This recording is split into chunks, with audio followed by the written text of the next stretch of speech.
Assalamualaikum warahmatullahi wabarakatuh. Para sahabat dan teman-teman pecinta sejarah yang budiman, kita berjumpa lagi di channel kita, channel Dunia Sejarah.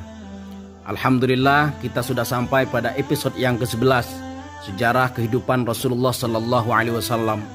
Dan pada episode ini akan membahas tentang sejarah hijrahnya Rasulullah Sallallahu Alaihi Wasallam dari kota Mekah ke kota Madinah. Semoga pembahasan kali ini membawa manfaat untuk kita semua. Hijrahnya Rasulullah Sallallahu Alaihi Wasallam dari kota Mekah ke kota Madinah. Pasca terjadinya Bai'atul Aqabah, orang-orang Quraisy seolah-olah sedang berjalan di tepi jurang. Mereka takut, mereka semakin hati-hati. Sebab di sebelah kanan mereka ada bukit Cadas, sedangkan di sisi mereka ada jurang. Kedua sisi itu bisa mengakibatkan mereka celaka, bahkan mematikan. Memang mereka dapat membatasi gerak dakwah di pegunungan Mekah, tetapi sekarang justru dakwah menyebar ke tanah yang baru, di mana kota Yasrib atau Madinah menjadi tempat tujuannya. Yasrib sangatlah penting, sebab posisinya berada di antara jalur kafilah Quraisy, baik pulang dan pergi. Adanya kekuatan yang bertentangan dengan Quraisy di Yathrib tentu saja mengancam kepentingan mereka. Dideklarasikannya Bai'atul Aqabah bukan hanya ditujukan sebagai permusuhan dengan orang-orang Quraisy, tetapi juga pengumuman dimulainya proses migrasi manusia, yakni lewat hijrahnya kaum muslimin, baik secara jamaah atau individu dari Mekkah ke Madinah. Di sana mereka bersekutu dengan kabilah Aus dan Khazraj untuk membentuk masyarakat Islam. Orang-orang Quraisy bereaksi dengan berupaya mencegah kepergian kaum muslimin dengan memisahkan antara suami dan istri serta anak-anaknya. Demi bisa hijrah, seorang muslim rela meninggalkan keluarganya dengan terus berdoa semoga Allah Subhanahu wa taala dapat menyatukan kembali. Ada pula yang menebus dirinya dengan harta. Dia tinggalkan begitu saja hartanya, diambil orang-orang Quraisy lalu pergi menuju Madinah. Adapun Umar berhijrah ke Madinah dengan menghunuskan pedang di tengah hari, seraya menantang orang-orang kafir dengan berkata, "Barang siapa yang ingin ibunya kehilangan anaknya, maka jumpailah aku." Orang-orang Muhajirin berhijrah ke Madinah dengan sembunyi-sembunyi, sehingga tidak ada lagi yang tersisa di Mekah kecuali Rasulullah Sallallahu Alaihi Wasallam, Abu Bakar, Ali, dan orang-orang lemah yang tidak suka untuk terus tinggal di Mekah. Saat orang-orang Muhajirin sampai di Madinah, mereka disambut sukacita saudara-saudara mereka dari kalangan Ansar atas dasar kecintaan kepada Allah Subhanahu wa taala. Orang-orang Ansar membagi harta mereka dan menjamu kaum Muhajirin dengan sepenuh hati. Sementara itu, Abu Bakar terus bertanya kepada Rasulullah Sallallahu Alaihi Wasallam untuk meminta izin berhijrah. Tetapi Rasulullah berkata, "Janganlah tergesa-gesa. Semoga Allah memberikanmu teman seperjalanan." Abu Bakar pun paham bahwa Rasulullah telah menjanjikan hijrah dan sedang menunggu izin dari Allah Subhanahu wa taala. Di sini orang-orang Quraisy merasa was-was jika sampai Rasulullah berhijrah, maka akan bergabunglah sang pemimpin dengan barisan tentaranya yang lebih dulu ke Madinah. Lantas mereka ingin menghalangi hijrah Rasulullah meski dengan harga dan risiko apapun. Mulailah persekongkolan dan iktikat buruk bermunculan. Mereka memutuskan untuk membunuh Rasulullah Sallallahu Alaihi Wasallam. Caranya agar si pembunuh tidak menghadapi usaha balas dendam dari Bani Abdi Manaf, mereka bersepakat untuk mengutus pemuda dari tiap kabilah. Kemudian bersama-sama mereka membunuhnya. Dengan demikian, darah Muhammad Sallallahu Alaihi Wasallam akan ditanggung seluruh kabilah, dan mereka cukup membayar tebusan untuk keluarga Muhammad sebagaimana tradisi bangsa Arab. Dengan begitu, berakhirlah prahara Muhammad Sallallahu Alaihi Wasallam dan juga agamanya. Namun makar Allah mendahului tipu daya mereka. Dia memberitahukan nabinya perihal apa yang mereka rencanakan dan memerintahkan beliau untuk berhijrah. Rasulullah Sallallahu Alaihi Wasallam yang tahu kalau orang-orang Quraisy akan mengepung rumahnya di waktu malam demi menghalanginya hijrah, lantas meminta Ali untuk tidur menggantikannya di kasurnya. Tujuannya untuk mengelabui orang-orang kafir dan juga agar Ali bin Abi Thalib tetap menetap di Mekah untuk menjalankan amanah yang telah dititipkan kepada Rasulullah Sallallahu Alaihi Wasallam. Di sini kita dapat melihat bahwa meskipun orang-orang kafir sangat memusuhi Nabi Muhammad Sallallahu Alaihi Wasallam, tetapi mereka jika ingin menitipkan amanah, maka mereka tetap menitipkannya kepada beliau, sebab mereka tidak menemui orang yang lebih amanah, lebih adil dan lebih jujur selain dari Muhammad Sallallahu Alaihi Wasallam. Sekarang beliau sedang berpikir untuk menuntaskan perihal amanah mereka yang saat ini tengah bersekongkol membunuhnya. Rasulullah Sallallahu Alaihi Wasallam segera pergi ke rumah Abu Bakar dan mengabarkannya bahwa Allah telah mengizinkan untuk berhijrah. Abu Bakar berkata, "Bolehkah aku menemani wahai Rasulullah?" Beliau menjawab, "Baiklah." Abu Bakar lantas menyediakan 2 ekor unta, tetapi Nabi bersikeras untuk membayar harga unta itu kepada Abu Bakar. Adapun rencana yang disiapkan adalah Rasulullah Sallallahu Alaihi Wasallam dan Abu Bakar berangkat di waktu malam menuju Gua Thur. Gua ini terletak di atas gunung, sekitar 5 km sebelah selatan Mekah, dan jalan naik ke atasnya sangatlah susah. Di sana mereka akan bersembunyi beberapa waktu, sampai ketika situasi pencarian mereka mereda, barulah mereka melanjutkan perjalanan ke Madinah dengan melewati jalan yang tidak biasa. Sebagai penunjuk jalan, dipilihlah Abdullah bin Uraikid yang ditugaskan menemui mereka di Gua Thur setelah 3 malam. Kembali pada malam pengepungan, para pemuda Quraisy sedang mengintai rumah Rasulullah Sallallahu Alaihi Wasallam dan ingin membunuh beliau saat keluar. Padahal bukan merupakan tabiat orang Arab membunuh seseorang di rumahnya. Ketika Nabi Sallallahu Alaihi Wasallam keluar dari rumahnya, komplotan pemuda tersebut berada di sekelilingnya. Tetapi Allah mendatangkan kantuk yang membuat mereka tertidur. Lalu Nabi menaburi debu di atas kepala mereka. Dan kami adakan di hadapan mereka dinding, dan di belakang mereka dinding, dan kami tutup mata mereka sehingga mereka tidak dapat melihat. Sementara itu, Ali tidur di tempat tidur Nabi Sallallahu Alaihi Wasallam. Para pemuda mengintip dari celah pintu dan melihat seseorang tidur yang mereka kira adalah Nabi. Tatkala pagi menjelang, sadarlah mereka bahwa yang tidur itu ternyata adalah Ali. Geger dan panik lantas menyertai mereka. Ali ditangkap dan dipukul supaya menunjukkan tempat keberadaan Nabi. Namun Ali hanya mengatakan dia tidak tahu. Orang-orang Quraisy segera mengirim para pencari jejak ke segala penjuru. Asma binti Abu Bakar berkata, ketika Rasulullah Shallallahu Alaihi Wasallam dan Abu Bakar keluar ke Gua Thur, rumah kami didatangi sekelompok orang Quraisy dan di antara mereka terdapat Abu Jahal. Mereka berdiri di depan pintu. Lalu aku menemui mereka. Mereka bertanya, "Di mana ayahmu?" Aku menjawab, "Aku tak tahu di mana ayahku." Abu Jahal lantas mengangkat tangannya. Dia seorang yang keji dan buruk, lalu menampar pipiku sampai antingku terlepas. Saat itu Rasulullah Shallallahu Alaihi Wasallam bersama Abu Bakar berada di tempat aman di Gua Thur. Rasulullah telah menyiapkan segala perencanaan matang. Meskipun beliau sangat yakin pada perlindungan Allah terhadapnya, beliau bahkan berjalan dengan ujung kaki agar tidak membekas jejak kakinya di tanah. Sampai-sampai kakinya lecet dan berdarah sebelum sampai ke gua. Orang-orang Quraisy betul-betul panik tak kepalang. Mereka telah bersepakat untuk melenyapkan Muhammad walau dengan harga apapun, walau dengan akibat apapun. Namun Allah melindungi beliau sehingga mereka tak dapat menjangkaunya. Mereka bersembunyi di dalam kegelapan gua selama 3 hari. Di waktu siang, Abdullah bin Abu Bakar berbaur dengan orang-orang Quraisy.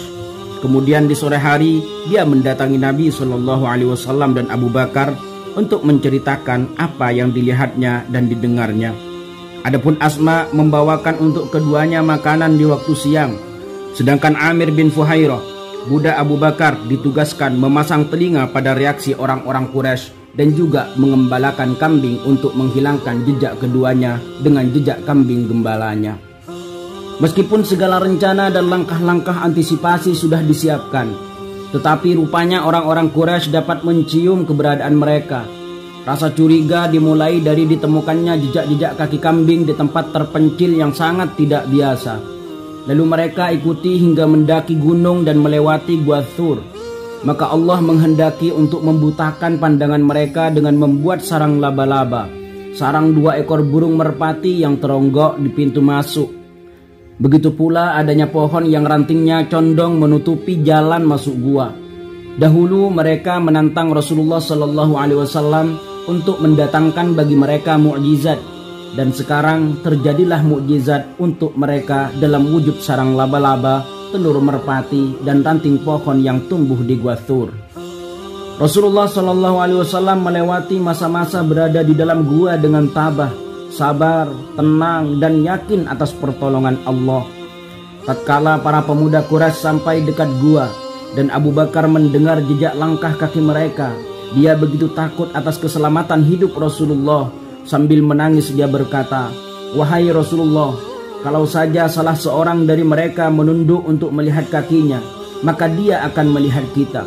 Rasulullah Shallallahu Alaihi Wasallam lalu menenangkan gelisah Abu Bakar dan berkata, "Janganlah bersedih, sesungguhnya Allah bersama kita. Janganlah engkau mengira kita hanya berdua, tetapi ada Allah yang ketiga." Para pengejar tidak yakin orang-orang yang mereka buru ada di dalam gua. Mereka berkata, kalau keduanya memasuki gua, sarang laba-laba ini pastinya putus dan burung merpati ini tentunya sudah terbang. Mereka pun berlalu dengan putus asa dan merasa geram atas hilangnya Rasulullah Shallallahu Alaihi Wasallam dan Abu Bakar. Akhirnya mereka mengumumkan sayembara besar kepada siapa saja yang dapat membawa Muhammad hidup atau mati, maka akan diganjar dengan 100 ekor unta. Rasulullah Shallallahu Alaihi Wasallam menatap kota Mekah dari ketinggian gunung dengan tatapan perpisahan, seraya berkata, "Sesungguhnya aku mengetahui bahwa engkau adalah tanah yang paling disukai oleh Allah dan paling dimuliakan di sisi Allah, dan tanah yang paling aku cinta. Kalau bukan karena pendudukmu mengusirku, maka aku tidak akan meninggalkanmu." Perjalanan hijrah beliau ditempuh lewat jalur yang tidak biasanya, menuju arah selatan Mekah ke arah Yaman, lalu ke Tihamah di samping laut, kemudian ke utara melewati jalanan kasar dan tandus yang belum pernah dilalui manusia dan jauh dari penglihatan manusia. Walau senantiasa waspada, mereka ditemukan juga oleh para pengembala. Kabar sayembara 100 unta telah tersiar hingga ke pedalaman Baduy dan kawasan pesisir pantai. Lalu datanglah seorang lelaki ke Mekah, menceritakan bahwa dia melihat iring-iringan perjalanan yang disangkakan sebagai rombongan Muhammad Sallallahu Alaihi Wasallam. Suraqah bin Malik yang mengetahui cerita itu lantas mengelabui para pengejar pesaingnya dengan mengatakan, "Itu bukan Muhammad, tetapi si Fulan dan Fulan." Setelah itu Suraqah mempersiapkan tunggangannya untuk mengejar Muhammad Sallallahu Alaihi Wasallam, tetapi kaki kudanya terbenam 2 kali ke dalam pasir. Suraqah lalu mengundi nasibnya dengan anak panah, apakah tetap mengejar mereka atau membiarkan mereka. Ternyata hasilnya dia harus membiarkan mereka. Tetapi Suraqah membangkang dan terus mengejar Muhammad. Pada kali ketiga, kudanya terjerembab kuat bahkan melemparkannya terpelanting ke tanah. Kini yakinlah dia, jika tetap berkeras mengejar, maka bahaya luar biasa mengancamnya. Lalu dia berteriak memanggil, "Aku Suraqah, tunggulah, izinkan aku berbicara kepada kalian. Demi Allah, aku tidak akan mengganggu kalian." Ketika sudah berhenti, dia meminta kepada Muhammad Sallallahu Alaihi Wasallam menuliskan sesuatu untuknya sebagai tanda bukti apa yang terjadi antara dirinya dengan beliau. Atas perintah Nabi Sallallahu Alaihi Wasallam, Abu Bakar menuliskan sebuah surat untuk Suraqah. Isinya memberi kabar gembira bahwa suatu hari nanti Suraqah akan ikut menaklukkan istana kekaisaran Persia dan untuknya jubah kaisar. Suraqah mengambil surat itu lalu kembali ke tempat asalnya. Di sepanjang jalan dia menghalau para pengejar lain dengan mengelabui mereka bahwa Muhammad tidak melalui jalan itu. Perjalanan lalu dilanjutkan. Di tengah jalan, rombongan Muhammad Sallallahu Alaihi Wasallam singgah di rumah Ummu Ma'bad, seorang wanita Arab yang dermawan, suka memberi makan dan minum kepada pejalan yang lewat. Nabi Shallallahu Alaihi Wasallam lalu bertanya, apakah dia memiliki kurma atau daging yang bisa dibeli. Namun Ummu Ma'bad tidak memilikinya dan berkata, demi Allah, kalaulah ada, tentunya sudah kami berikan, dan kalian tidak perlu meminta sesuatu atau membelinya. Ummu Ma'bad memiliki seekor kambing. Rasulullah Shallallahu Alaihi Wasallam melihat kambing itu dan bertanya, mengapa kambing ini, hai Ummu Ma'bad?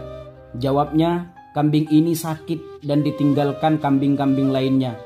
Nabi bertanya, apakah ia menghasilkan susu? Jawabnya, kambing ini kurus dan tidak ada susunya. Nabi bertanya, apakah engkau izinkan aku memerahnya? Ummu Ma'bad mempersilahkannya. Selanjutnya Nabi Shallallahu Alaihi Wasallam berdoa dan mengusap puting kambing. Dengan menyebut nama Allah, beliau berkata, ya Allah, berkahilah kambing ini. Lalu mengalirlah susu kambing dan memenuhi wadah yang disiapkan. Mereka semua meminumnya, dan Nabi Shallallahu Alaihi Wasallam adalah orang yang paling terakhir minum. Beliau berkata, berilah minum kepada semua orang yang datang. Begitulah bagaimana sang teladan menunjukkan akhlak dalam bermuamalah dan memberi pelajaran berharga di saat kondisi sulit. Sepeninggal Nabi Shallallahu Alaihi Wasallam, kambing itu terus mengalir susunya dan memenuhi bejana-bejana. Ketika para musafir singgah di rumah Ummu Ma'bad, mereka terkejut mengetahui keajaiban kambingnya. Salah seorang berkata, demi Allah, tentunya inilah orang yang paling dicari-cari oleh kaum Quraisy itu. Seandainya aku bertemu dengannya, hai Ummu Ma'bad, tentu aku akan menyertainya, dan sungguh aku akan mencari cara agar dapat bertemu dengannya. Ketika para pemuda Quraisy melewati rumah Ummu Ma'bad, mereka menanyai keberadaan Rasulullah Shallallahu Alaihi Wasallam. Tetapi dia yang bersimpati kepada Nabi lantas berpura-pura tidak tahu apa yang mereka tanyakan dan berkata, kalian menanyakan sesuatu yang tak pernah kudengar selama setahun ini. Demikianlah mengapa perjalanan hijrah Rasulullah berjalan lambat, yang hikmahnya untuk meninggalkan kisah-kisah inspiratif ini. Sungguh Allah Maha Kuasa atas segala perkara. Di Mekah, Ali bin Abi Thalib juga keluar berhijrah setelah lebih dulu menuntaskan segala amanah yang ditugaskan Rasulullah Shallallahu Alaihi Wasallam kepadanya. Dia segera menyusul Nabi dengan berjalan kaki, sehingga kakinya bengkak dan luka-luka.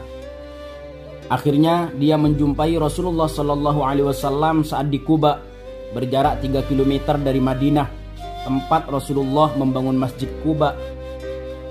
Nabi Shallallahu Alaihi Wasallam ikut mengangkut batu bersama dengan sahabat-sahabatnya. Sementara itu kaum muslimin di Yathrib menunggu penuh rindu kedatangan Rasulullah Shallallahu Alaihi Wasallam setelah tahu akan hijrahnya beliau. Mereka keluar setiap pagi ke pinggiran Madinah, menanti-nanti berita yang diembuskan dari gurun, memicingkan mata memandang kejauhan bayangan rombongan yang mendekat. Mereka melakukan hal demikian setiap hari hingga terbenam matahari, sampai tidak tampak lagi bayangan, barulah mereka memasuki rumah.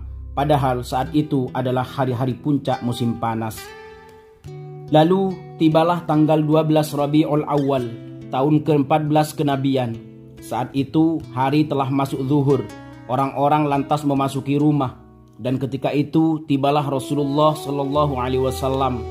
Seorang Yahudi yang melihatnya berteriak sekerasnya, wahai orang-orang Arab, inilah orang yang kalian tunggu-tunggu telah datang. Orang-orang segera berhamburan dan bersorak gembira. Sebagian besar dari mereka belum pernah melihat Rasulullah Shallallahu Alaihi Wasallam. Bahkan mayoritas penghuni Madinah yang telah memeluk Islam belum pernah melihat beliau. Mereka lalu bersorak bahagia. Allahu Akbar, Rasulullah telah datang. Allahu Akbar, Muhammad sudah datang. Lalu para wanita bersenandung. Telah terbit bulan purnama di atas kami dari jalan yang bernama Wada'i. Wajiblah kami bersyukur atas apa yang diserukan oleh penyeru kepada Allah. Wahai Rasul yang diutuskan kepada kami, Engkau datang membawa seruan untuk kami taati. Engkau telah memberi kemuliaan kepada kota ini. Selamat datang penyeru terbaik ke jalan Allah. Hari di mana Rasulullah Shallallahu Alaihi Wasallam memasuki Madinah merupakan hari yang dipenuhi kebahagiaan yang belum pernah dirasakan kota Madinah. Rasulullah Shallallahu Alaihi Wasallam menunggangi unta betina diiringi sorak sukacita dari penduduk Madinah. Betapa terbaliknya kondisi ini dibandingkan apa yang beliau terima di kota Mekkah. Sungguh betapa Nabi tidak dimuliakan di negerinya sendiri. Unta Rasulullah terus berjalan, dan manakala melewati rumah orang-orang Ansar, mereka terus menawari beliau untuk menetap di sana. Namun Rasulullah hanya tersenyum berterima kasih dan mendoakan kebaikan untuk mereka. Lalu beliau berkata sambil menunjuk untanya, "Biarkanlah ia berjalan, sebab dia telah diperintahkan." Ketika waktu sholat Jumat telah masuk, Rasulullah Shallallahu Alaihi Wasallam sholat bersama mereka. Itu merupakan sholat Jumat pertama di Madinah yang diikuti Rasulullah Shallallahu Alaihi Wasallam. Adapun isi khutbah beliau, setelah lebih dulu memuji Allah Subhanahu Wa Taala, beliau bersabda, "Wahai segenap manusia, hendaklah kamu sekalian menyediakan amal kebajikan untuk dirimu sendiri. Karena demi Allah, kamu sungguh akan mengetahui, sesungguhnya salah seorang dari kamu akan menghadapi kematian. Kemudian dia pasti meninggalkan kambingnya tanpa pengembala. Kemudian Rabb-nya akan berfirman kepadanya, padahal tidak ada orang yang menerjemahkannya dan tidak ada pula seorang penghalang yang akan menghalangi pada sisinya. Allah berfirman, apakah belum datang Rasulku kepadamu yang menyampaikan seruan kepadamu, dan aku telah memberi harta benda kepadamu, dan aku telah memberi karunia pula kepadamu. Maka kebaikan apa yang telah kamu lakukan untuk dirimu sendiri? Oleh sebab itu, maka dia tentu akan melihat ke kanan dan ke kiri, dan dia tidaklah melihat sesuatu. Kemudian dia melihat ke depan, maka tidaklah dia melihat selain neraka jahanam. Barang siapa yang dapat memelihara wajahnya dari bahaya api neraka, walaupun dengan separuh buah kurma, maka hendaknya dia kerjakan. Dan barang siapa yang tidak mendapatinya, maka hendaknya dengan kalimat thayyibah. Karena dengan kalimat thayyibah itu, satu kebaikan akan diberi balasan 10 dan hingga 700 kali lipat. Semoga keselamatan dan rahmat Allah serta berkahnya dilimpahkan atas kamu sekalian. Setelah itu, Rasulullah Shallallahu Alaihi Wasallam menaiki untanya. Beliau terus berjalan hingga tiba di tempat pengeringan buah kurma milik 2 orang anak yatim dari Bani Najjar di sisi rumah Abu Ayyub. Beliau lalu turun dan berkata, "Milik siapa tempat penjemuran kurma ini?" Mu'adz bin Afra menjawab, "Itu milik 2 anak Amr." Mu'adz adalah pengasuh keduanya. Rasulullah Shallallahu Alaihi Wasallam berhasrat menjadikan tempat itu sebagai masjid. Meskipun beliau sangat dicintai segenap sahabatnya, tetapi beliau tidak pernah mau mengambil sesuatu tanpa membayar dengan harga semestinya. Rasulullah Shallallahu Alaihi Wasallam berdoa, "Ya Rabb, berikanlah tempat tinggal yang penuh berkah, karena Engkaulah sebaik-baik pemberi berkah." Kemudian beliau berkata, "Insya Allah disinilah tempat tinggalku." Beliau lalu bertanya, "Rumah siapa yang paling dekat dari sini?" Abu Ayyub menjawab, "Saya, wahai Nabiullah. Ini rumah saya dan ini pintunya." Rasulullah Shallallahu Alaihi Wasallam pun tinggal di rumah Abu Ayyub. Beliau tetap menetap di sana sampai dibangunnya masjid dan rumahnya. Setelah itu, Rasulullah Shallallahu Alaihi Wasallam lalu mengirim budaknya Zaid bin Harithah dan Abu Rafi ke Mekkah dengan tugas menjemput putrinya Fatimah dan Ummu Kulthum serta istrinya Saudah binti Zam'ah. Namun putri beliau yang lain, Zainab, ditahan oleh suaminya Abul As bin Rabi. Zaid bin Harithah juga membawa istrinya Ummu Aiman dan anaknya Usamah. Lalu mereka berangkat bersama Abdullah bin Abu Bakar dengan kendaraan tunggangan Abu Bakar, di mana terdapat juga Aisyah, dan mereka semua hijrah ke Madinah. Maka mulailah Rasulullah Shallallahu Alaihi Wasallam menertibkan segala urusan agar terbentuknya masyarakat terbaik dan teladan di kota Yasrib. Para sahabat dan teman-teman pecinta sejarah yang budiman, lantas bagaimana langkah-langkah Rasulullah selanjutnya di dalam menciptakan masyarakat madani dan di dalam menyiarkan dakwah Islamiyah di sana? Tunggu kisahnya pada pertemuan berikutnya. Semoga kita bisa mengambil hikmah dan pelajaran dari kisah perjalanan hijrah Rasulullah sallallahu alaihi wasallam dari Makkah ke Madinah. Sampai berjumpa kembali. Assalamualaikum warahmatullahi wabarakatuh.